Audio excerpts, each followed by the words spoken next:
하나님이 인간을 사랑하셔서 복을 주셨습니다. 에덴 동산에서 하나님의 형상대로 사람을 지으시고 만드시고 살게 만들어 주셨죠. 그런데 인간에게 죄가 들어오고 말았습니다.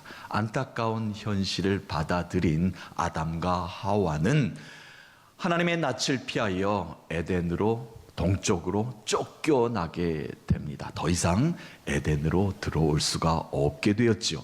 스스로 땅을 경작하여 땀을 흘려 땅을 개척하고 개간하고 살아갈 수밖에 없습니다. 왜냐하면 에덴 동산에서 하나님이 이미 주셨던 땅에서 살아갈 수가 없기 때문에 스스로 그 땅을 일구어낼 수밖에 없는 어려운 상황들이, 힘든 상황들이 인간에게 주어지게 된 것입니다. 자, 이제 땅을 경작하며 사회와 문화를 형성하기 시작하였고, 자기들이 살 집을 만들었고, 자신들이 살아갈 도시를 건설하면서 그 안에서 문명의 혜택을 누리며 문화를 형성해 가기 시작을 하였습니다. 자, 그러던 어느 날 그들이 더 좋은 땅을 찾아서 동방으로 이제 옮겨가게 되었어요. 더 좋은 땅이 없을까? 오늘 말씀에 시날 평지에 다다랐다라고 기록이 되어 있죠. 시날 평지. 자, 산세가 좋았고 풍수지리적으로 너무나 좋아 보였습니다. 이곳에 정착하자, 이곳에 삶의 터전을 꾸미자 그들은 한 목소리를 모았습니다. 많은 사람들이 그곳에 모여서 이제 한 사회 구조를 형성하기 시작하였죠. 그곳에 새로운 도시를 건설하기로 인간들은 모여 마음을 모으기 시작하였습니다. 그리고 서로 이렇게 말을 합니다. 자, 벽돌을 굽자. 다 같이 힘을 모아 우리의 터전을 만들어 보자. 우리의 도성을 만들어 보자 라는 것입니다. 그들만의 새로운 땅을 건설하기 시작을 하였습니다. 그리고 그들은 또 말하기 시작하였습니다. 높은 탑을 만들자. 탑을 꼭대기가 하늘에 닿을 정도로 높이 쌓아서 우리의 이름을 온 땅에 널리 알리자. 그래서 다시 우리가 흩어지는 일이 없도록 하자. 우리가 좀 유명해져서 우리가 많은 사람들 앞에 좀 힘차게 모여 사는 모습을 좀 보이자. 건전한 생각으로 시작을 하였겠죠. 이렇게 탑을 쌓기 시작을 하였습니다. 모두는 하나님 없이 자신들만의 도시를 멋있게 건설할 수 있다는 착각에 빠졌습니다. 탐욕의 깊은 늪 위에 욕망의 높은 탑을 쌓아 올리기 시작하였습니다. 하나님이 있어야 할 자리에 인간의 타락된 모습이 자리하였고, 하나님의 복된 땅 위에 인간의 욕망의 탑을 더 높이 쌓아 올리기 시작하였습니다. 하나님은 하나님의 형상대로 인간을 만드시고 그 코에 생기를 부어 넣어주셔서 참 복되다, 보기 좋다, 아름답다, 이 에덴 동산에서 사는 인간이 얼마나 아름답게 하나님은 보셨습니까? 좋은 땅에서 아름다운 도성을 꾸미고 나가는 지금 또한 많은 사람들이 어려운 노아의 홍수도 지났고 또 그 후손들이 지났고 여러 힘든 상황 가운데서 이렇게 아름다운 삶을 꾸며 나가는 모습이 하나님 보시기에도 좋았습니다. 자, 어떻게 이 땅을 꾸며 나가고 있는가 하나님이 직접 이 땅 가운데 내려와 보시기로 하셨어요. 자, 하나님께서 이제 내려와 보았더니 탑을 하나 건설하고 있는 겁니다. 높이 탑을 쌓아 올라가고 있는데 끝없이 하늘로 올라가며 건축이 한창 진행되고 있었습니다. 하나님은 이 탑이 인간의 욕망으로 가득 차 있다는 것을 아셨습니다. 한눈에 알아보셨죠. 하나님을 가리고 있는 욕망의 탑이 얼마나 잘못된 일인가를 하나님께서 이제 인간에게 가르치시기로 결정을 하십니다. 욕망에 가득 찬 인간들을 다시 흩으시며 하나님의 영광을 가리고 산다는 것이 얼마나 냉혹한가를 이제 일깨워 주시는 말씀이 오늘 창세기 초반절에 이루어지게 됩니다. 에덴 동산을 지나 죄로 물든 인간이 범죄를 통해서 하나님의 노아 홍수로 멸하시고 그 후에 그 후손들을 다시 한 번 더 일깨워 주셨음에도 불구하고 그들은 아직 죄를 범하고 있는 모습에 하나님께서 하나님을 떠나서 너희들만이 살아갈 수 있다고 생각하는가, 그들에게 일깨움의 가르침을 오늘 말씀을 통해서 또 보여주고 계십니다. 욕망의 탑 바벨은 한순간에 하나님 앞에서 물거품이 되고 말았습니다. 그것이 우리가 너무나 잘 알고 있는 바벨탑 사건의 이야기입니다. 사랑하는 성도 여러분, 내게 주신 기업으로, 내게 주신 능력으로, 내게 주신 감사의 조건들이 얼마나 많습니까? 그것만으로 우리가 살아가야 되는데 그것을 우리가 지켜내지 못하니까 하나님이 흩으십니다. 하나님께서 무너뜨리십니다. 왜? 인간의 온전한 탑을 다시 세우게 만드시기 위함이라는 것입니다.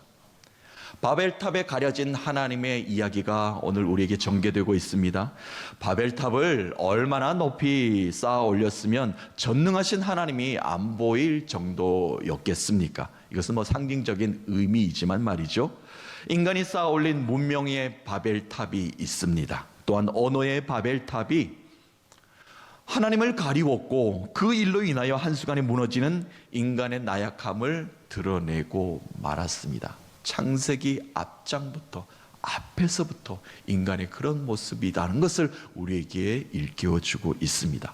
자, 그렇다면 무엇이 하나님을 바벨탑에 가려지게 만들었습니까? 오늘 말씀 중심으로 여러분과 좀 나누어 볼 텐데요. 첫 번째, 기술 문명 때문이었습니다. 하나님께서는 이 땅을 다스리고 경작하고 이 땅 가운데 인간이 살아갈 수 있는 가장 영적인 동물 중에 최가치 있는 하나님의 사람으로 만들어 주셨습니다.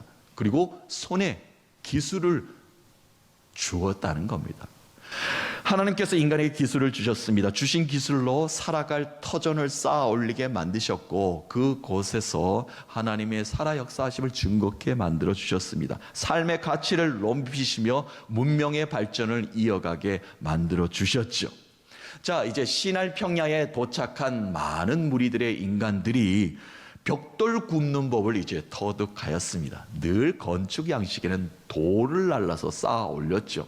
근데 돌은 구하기가 쉽습니까? 그렇게 쉽지 않습니다. 돌을 깎아서 건축한다는 것이 쉬운 일이 아니죠. 금세 만들어지는 것이 아닙니다. 그런데 놀라운 건축 양식이 하나 발전을 하였습니다. 벽돌을 굽는 기술이, 지혜가 인간에게 주어졌다는 것입니다.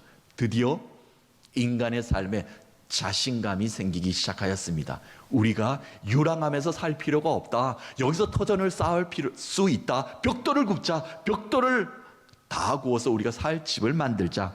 자신감이 붙었죠. 그런데 그 이상의 욕망이, 자신감 플러스 욕망의 욕심이 인간의 삶을 지배하고 말았습니다. 그것 때문에 하나님을 가리게 된 사건이 오늘의 사건의 시작입니다. 자, 2절부터 4절 말씀 한번 읽어보겠습니다. 이렇게 시작하고 있습니다. 이에 그들이 동방으로 옮기다가 시날 평지를 만나 거기 고류하며 서로 말하되, 자, 벽돌을 만들어 견고히 굽자 하고, 이에 벽돌로 돌을 대신하며 역청으로 진흙을 대신하고, 또 말하되, 자, 성읍과 탑을 건설하여 그 탑 꼭대기를 하늘에 닿게 하여 우리 이름을 내고 온 지면에 흩어짐을 면하자 하였더니, 아멘. 많은 사람들이 탑을 쌓기 위해 모여들기 시작을 하였습니다. 건축 관련에 재능이 있는 자도 있었을 것이고요. 또한 숙련공들도 그 속에 있었을 것입니다.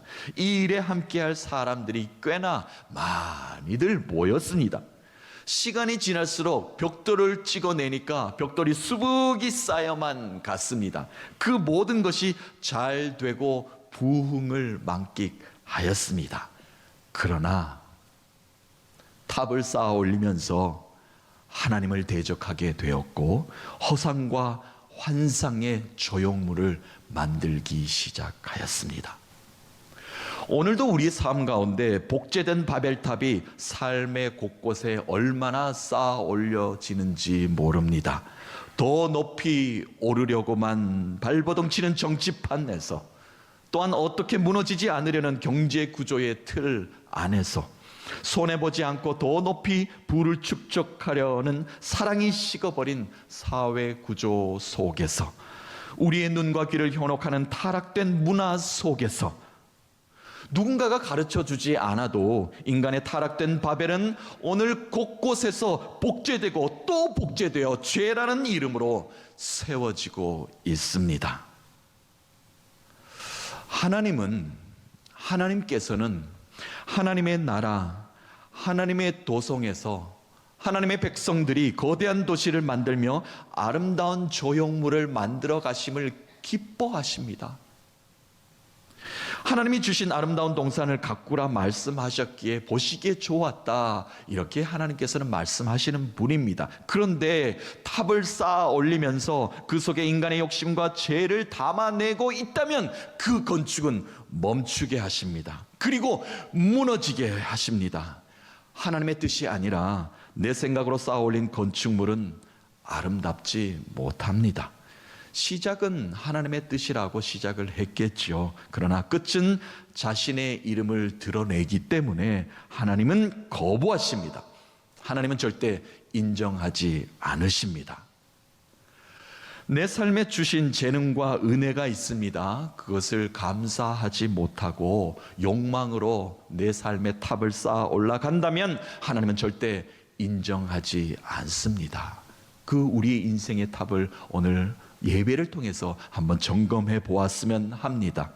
내가 쌓아올린 축복의 탑이 어떤 경우라도 하나님의 영광을 가리는 일이 없게 하여 주시옵소서. 나의 나 된 것은 모두 하나님의 은혜입니다. 언제나 하나님 앞에 겸손한 자세를 보여야 되겠습니다.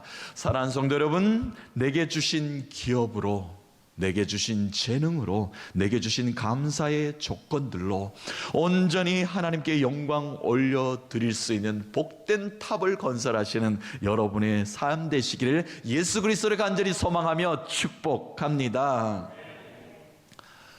무엇이 바벨탑을 쌓게 하였으며 무엇이 하나님을 바벨탑에 가려지게 만들었는가? 오늘 말씀해 보니까 인간의 언어 때문입니다. 인간의 말 때문이다 라고 우리에게 증거하고 있습니다. 자, 6절에서 7절 말씀 다시 읽어보면 이러합니다. 여호와께서 이르시되 이 무리가 한 족속이요 언어도 하나이므로 이같이 시작하였으니 이후로는 그 하고자 하는 일을 막을 수 없으리로다. 자, 우리가 내려가서 거기서 그들의 언어를 혼잡하게 하여 그들이 서로 알아듣지 못하게 하자 하시고, 아멘.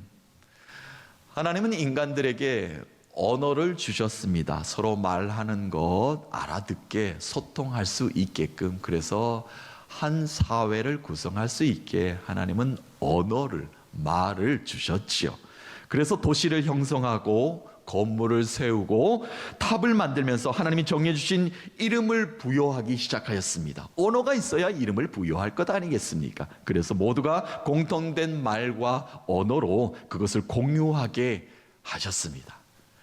그런데 그 언어를 가지고 하나님과 힘겨루기를 하였고, 하나님을 대적하는 데 사용되어진다면 하나님은 그 언어를 분리시킬 수밖에 없습니다. 들리지 않게 만드실 수밖에 없다는 이야기입니다.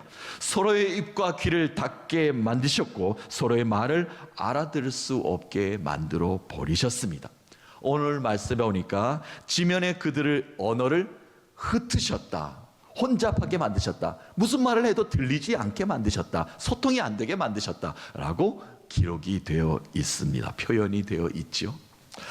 자, 그런데 영적인 언어라는 것이 있습니다. 믿는 사람들은 다 영적인 하늘로부터 내려오는 언어라는 것이 있는데, 이 영적인 언어로 새롭게 거듭난 자들이 주고받는 언어는 서로의 말을 성령으로 통하게 하십니다.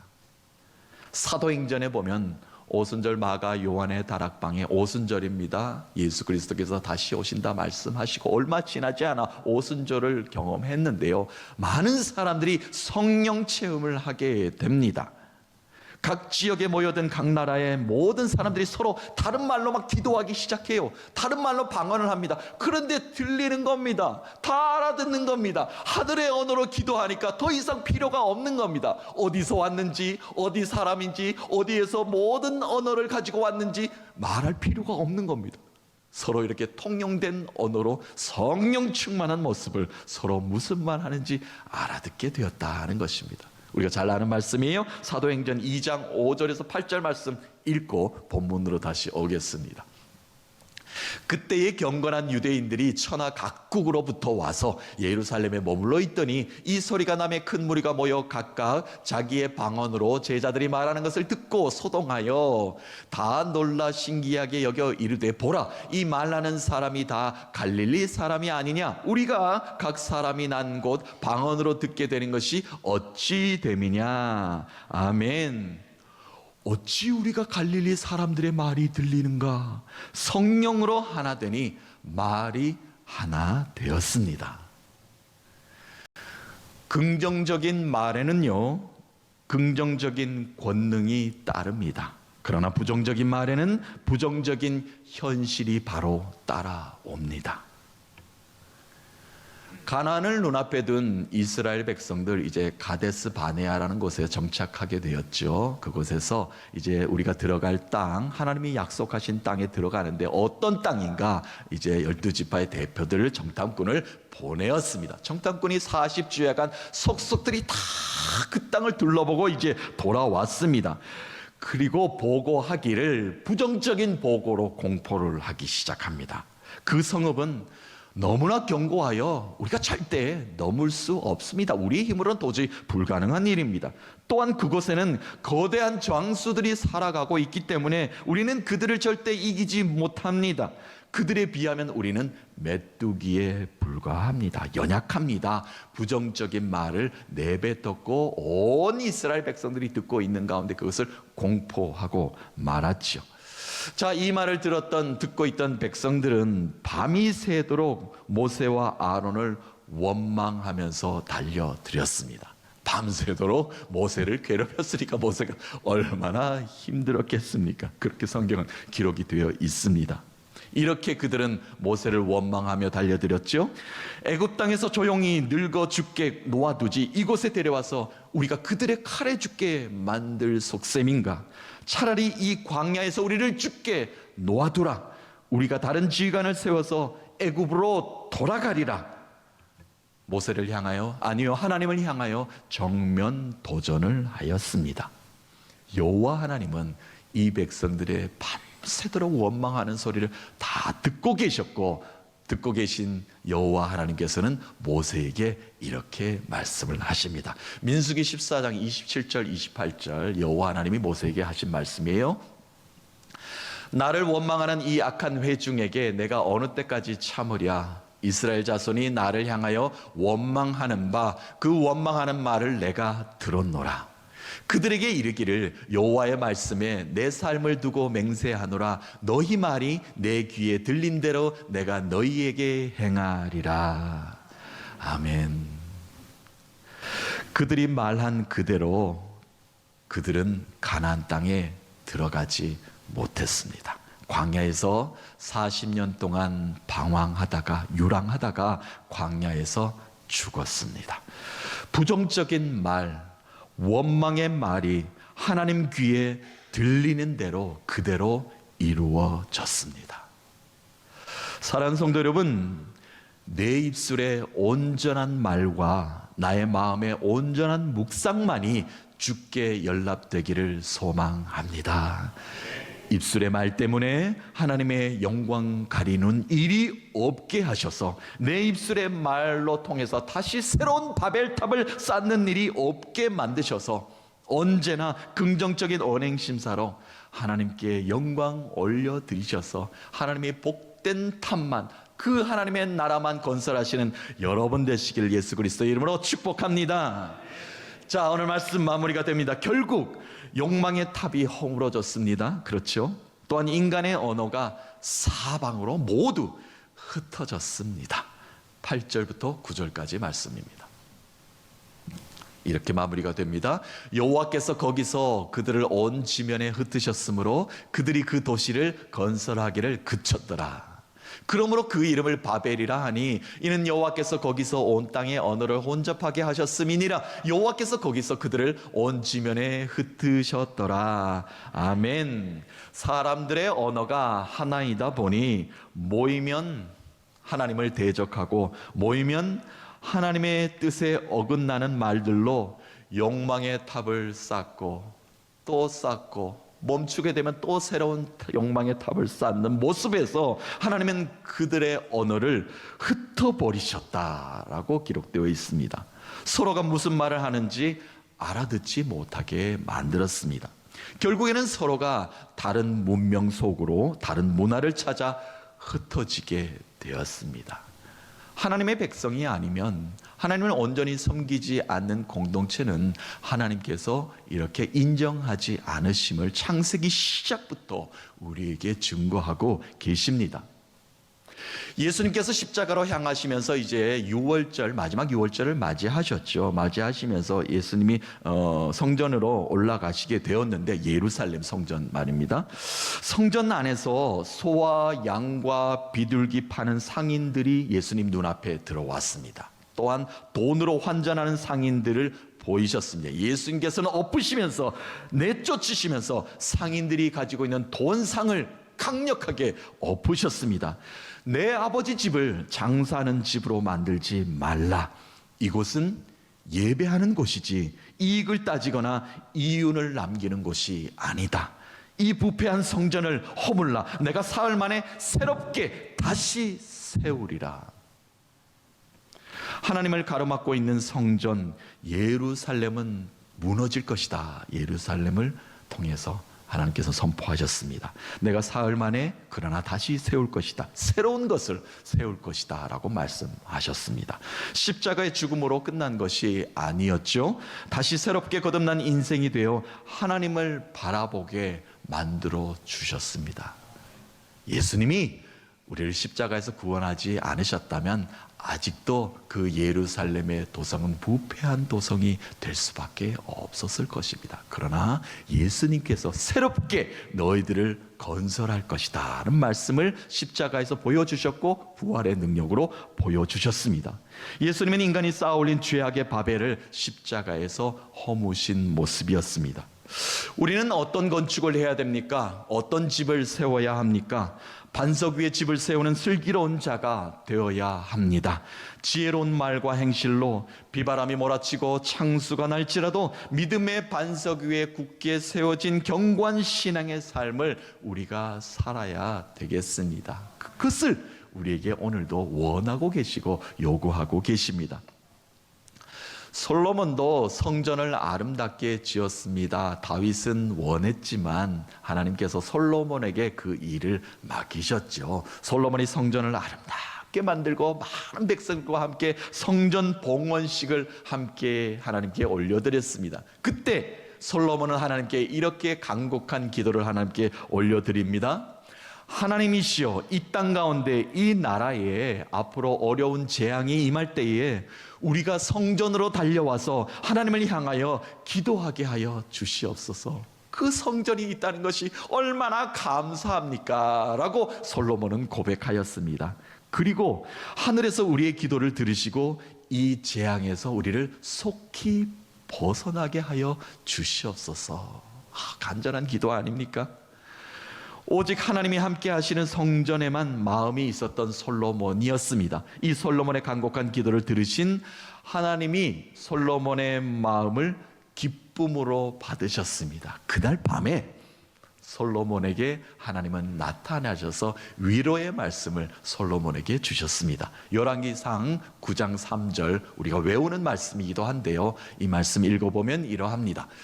여호와께서 그에게 이르시되 내 기도와 내가 내 앞에서 간구한 말을 내가 들었은즉 나는 내가 건축한 이 성전을 거룩하게 구별하여 내 이름을 영원히 그곳에 두며 내 눈길과 내 마음이 항상 거기에 있으리라. 아멘.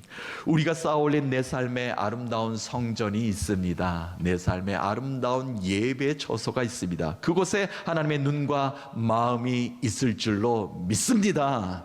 사랑하는 성도 여러분, 이 땅은 곳곳에 욕망의 바벨탑을 쌓아 올려가고 있지만 우리를 하나의 공동체로 모이게 하셨습니다. 하나님의 기쁨의 성전을 쌓아 올리는 모두가 되시기를 간절히 소망합니다.